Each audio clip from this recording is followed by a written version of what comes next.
good. Oh yes, I need the clicker. Excuse me, I always like, PowerPoint, I'm a techie, so. Somebody called me a Renaissance woman, is that what, I don't know what that means, but anyway. Sounds good. Sounds good, sounds good.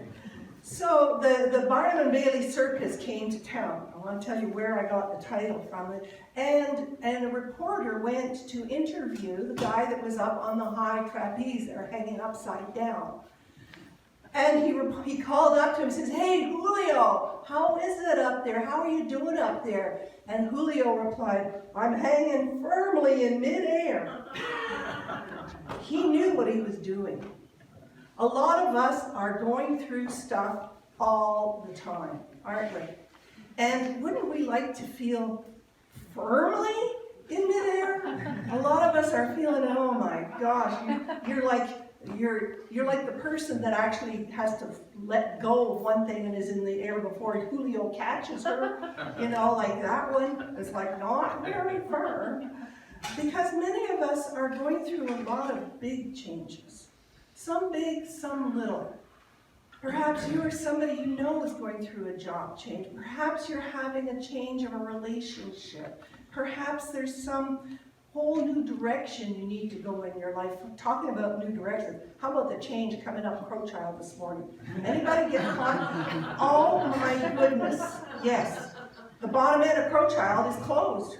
Oh my goodness. So, but you know what was so interesting? The fact that we had the movie last night. And so we came up Crowchild and there were big signs everywhere saying Crowchild's going to be closed between 10 o'clock tonight and 8 o'clock tomorrow morning. Well, of course they still have not opened it because things always take longer than you think. So knowing that, I came up McLeod and along 17 and had a lovely time.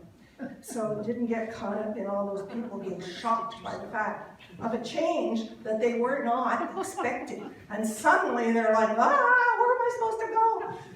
It's like that's what it is. And here at Unity of Calgary, we're going through a huge change. We have to be out of this building by the end of June. Are they selling, what is the? They're selling the whole church?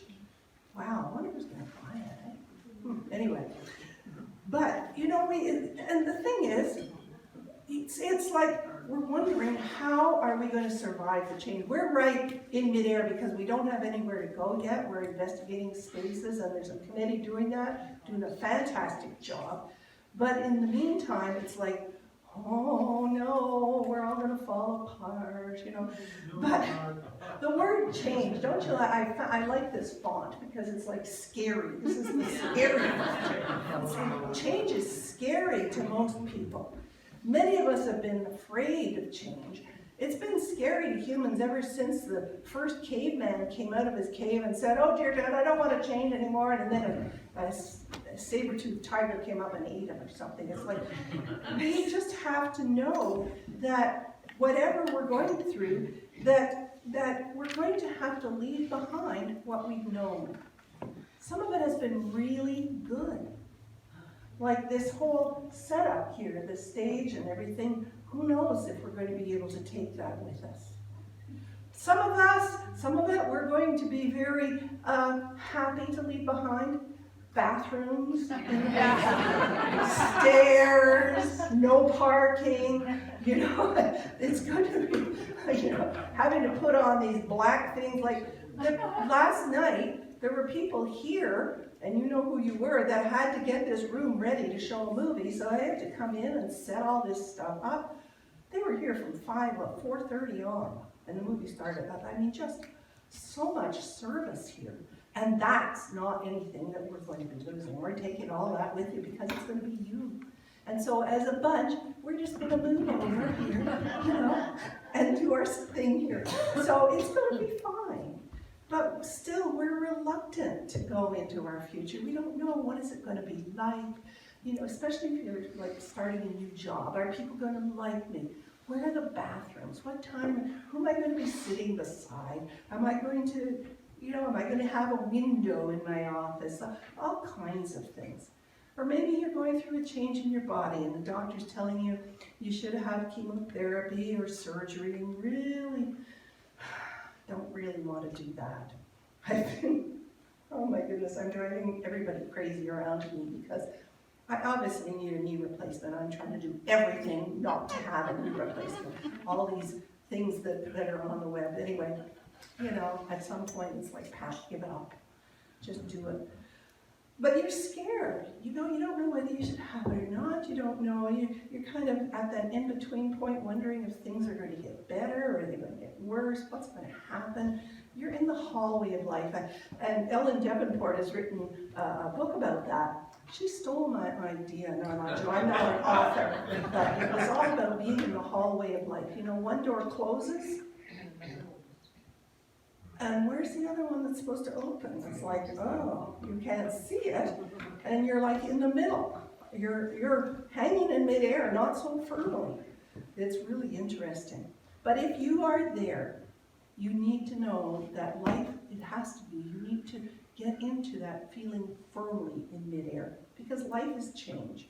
It's like all the time, we have to be open to God's good coming into our life. So as Katie said, this month's theme is about embracing change. And the affirmation is, my life is enlivened and enriched by a new perspective. By a new perspective about how we're looking at what's happening. To become, as our way shower Jesus taught, to become non-resistant. To open ourselves up to seeing what is the good in it. It's fascinating. I find it's fascinating to read statements from people who were considered that they were the authorities in their day, and they came up, they thought that there was no way that their idea of what was could be changed. Listen to this. This first one's from a newspaper interview in 1889 with Thomas Edison. Now we all know what a brilliant man he was, but listen to what he said. I've always constantly opposed high tension and alternating systems of electric lighting, not only on account of danger, but because of their general unreliability and unsuitability for any general system of distribution. Can you imagine?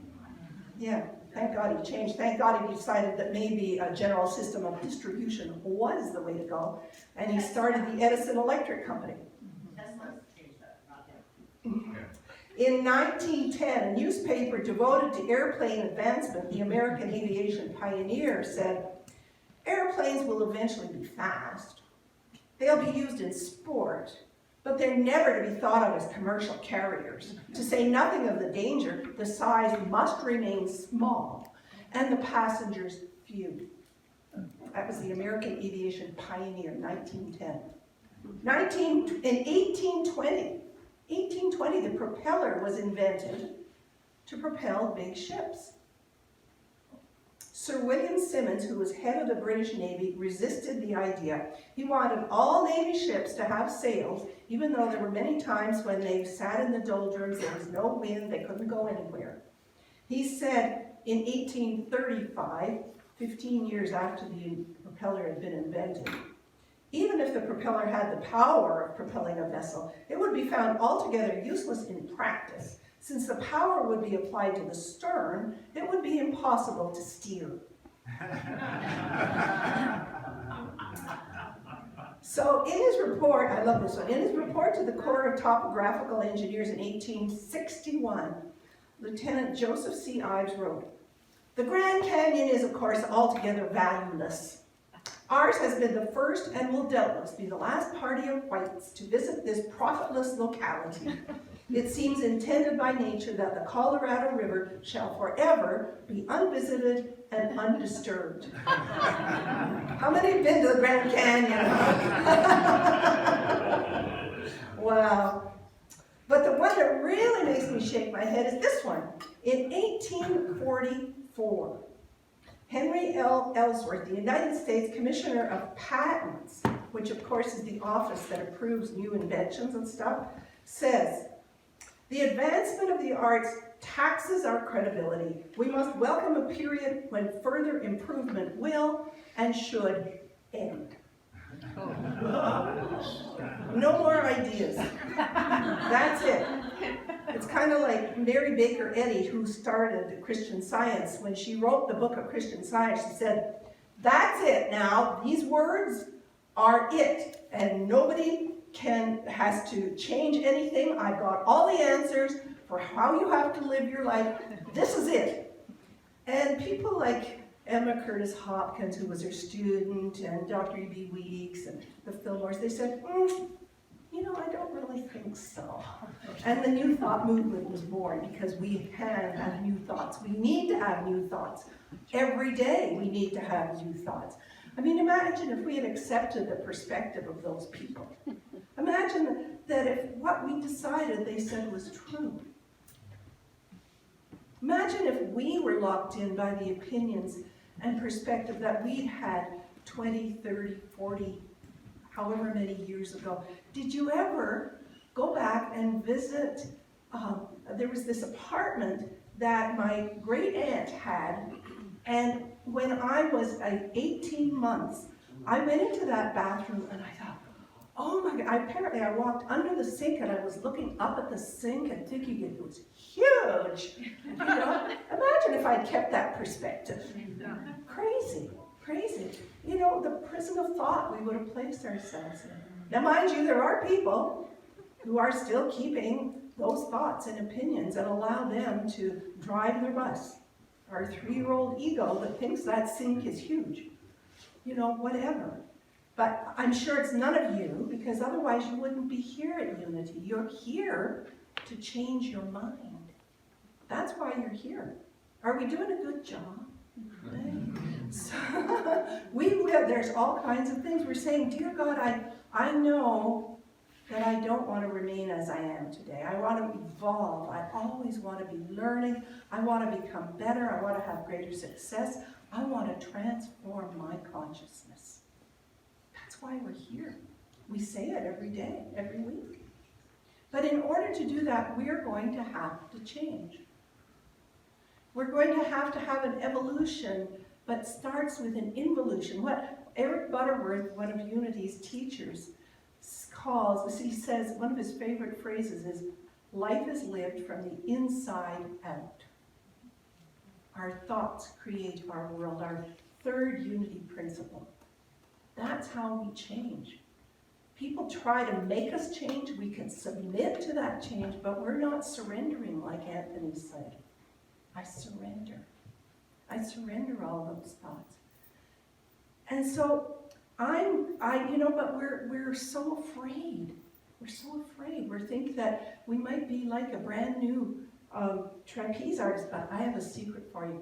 Look at this. Whoa, what did I do? Where did it go? Chad's coming.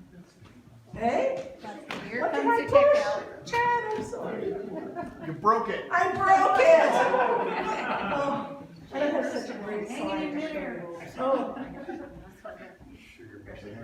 okay. Hold your breath, everybody. Because this is about knowing that you can hang firmly in midair. Look. Ta-da! There's wires catch you while you practice. Isn't that cool? And not only that, but those wires will raise you up higher than wherever you were to start with. So you're going to be even not only caught in safety, but raised up to a higher level of consciousness. How many of you have ever bought a pair of jeans and they fit, and then you take them home and you wash them and they're like shrunk 2 sizes? Right? Anybody done that? This is something that happens to unshrunk cloth. And Jesus gives a housekeeping tip in Matthew. It's so funny, because you take stuff out of context and you're thinking, what is he talking about? This is Jesus' housekeeping tip. No one sews a piece of unshrunk cloth on an old cloak, for the patch pulls away from the cloak and a worse tear is made. Neither is new wine put into old wineskins, otherwise the skins burst, because the new wine will expand, and the wine is spilled and the skins are destroyed.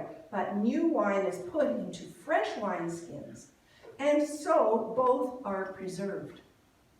So we don't know if that's exactly what Jesus said, but I can imagine everybody said, huh? What? The Bible was never meant to be taken literally. Jesus was not giving housekeeping tips. That was not his point. No. Jesus was talking about a new idea that comes from wherever new ideas are, from divine mind, from the universe. Because we get ideas, suddenly we get an idea. Where from? Wherever it was. So, and it doesn't go along, so this new idea doesn't go along with your previous thought patterns. And if you try to cram it in to your current consciousness, your old consciousness, your brain's going to burst. It's just not going to, you're just not going to be able to accept it. It's like that movie last night. How many people were here for that? Oh my goodness, if you have not seen that movie, you've got to see it. It was all about this. It was all about people, this wonderful woman, Mary, who had a new thought, but she had a new consciousness. And she had an open consciousness, and she could live that idea. She could manifest that idea. And all these people around her that poo-pooed it, they no, because their mind was so closed that their brain was already burst, and it did burst when they saw what she had accomplished. It was really wonderful. Because your whole mind wants to reject it, doesn't it? If you learn something, if you hear something about that we create our life. This is the thing about these 5 basic principles. I mean, they can blow your mind if you don't take them apart and look at them and examine them and see exactly what it is. And allow your mind to open up a little bit. As Anthony was singing, I love that song, Anthony, about try harder. It's not about trying harder. It's about trying different. It's about trying different. But it's a whole new cloth. I mean, that's why we have classes here at Unity. And it's not about making, suddenly changing. How many of you watch HG? I love HGTV rental shows. Not that many. Oh my goodness, they are so funny. So this week, let me explain. So they take these old houses and they create these beautiful houses, and I love the way they do it. And of course, the fashion now is to have all the rooms open, the kitchen, the living room, dining room, everything's wide open, and there's usually something in the middle that they have to get rid of. So in this one house, this was in Boise, Idaho, the Boise Boys, they're called. There was this big fireplace right in the middle of where they wanted to have it open. And so the roof was so steep that they couldn't stand up on the roof to remove the chimney bricks one by one. So what the contractor guy did, he put chains around this fireplace, huge chains around the fireplace. I mean, the links were about this big, huge chains, and attached them to his truck out the door. Got everybody out of the house, and he said, 1, 2, 3, go, and he slammed on the accelerator, and boom, and nothing happened. His partner says, I knew it wasn't going to work. I knew it wasn't going to work. He says, just wait a minute. You can't do it gradually. You can't put the accelerator down gradually. It's got to be stomped on. So he says, okay. So he backed up a little bit. 1, 2, 3, stomp. And you could see there was a camera inside.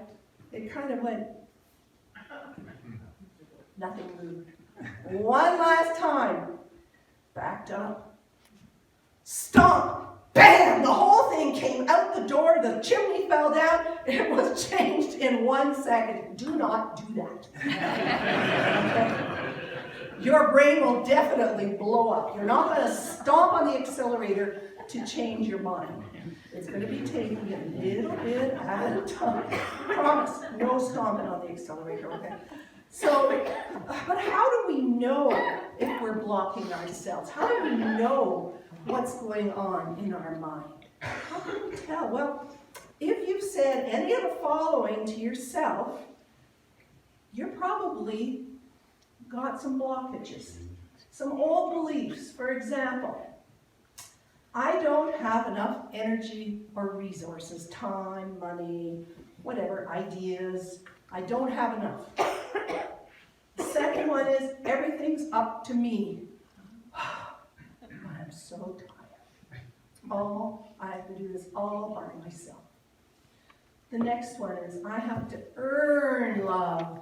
I have to be nice to everybody so that, because I'm not worthy of love, and so I have to, go out of my way and be a doormat. Old belief. The last one, I'm only human. I have limitations. I have to respect that. That was those guys last night in the movie that were poo-pooing Mary's idea. Yeah. But if you're pouring and you try to get new ideas, and these are the ideas that you're holding now, there's going to be no room.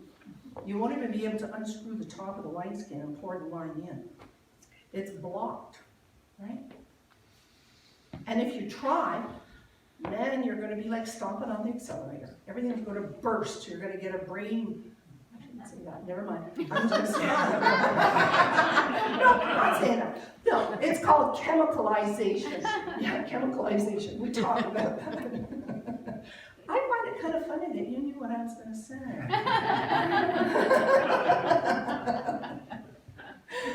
But, so this is what a new mind begins. This is the truth. This is how we express our divine essence.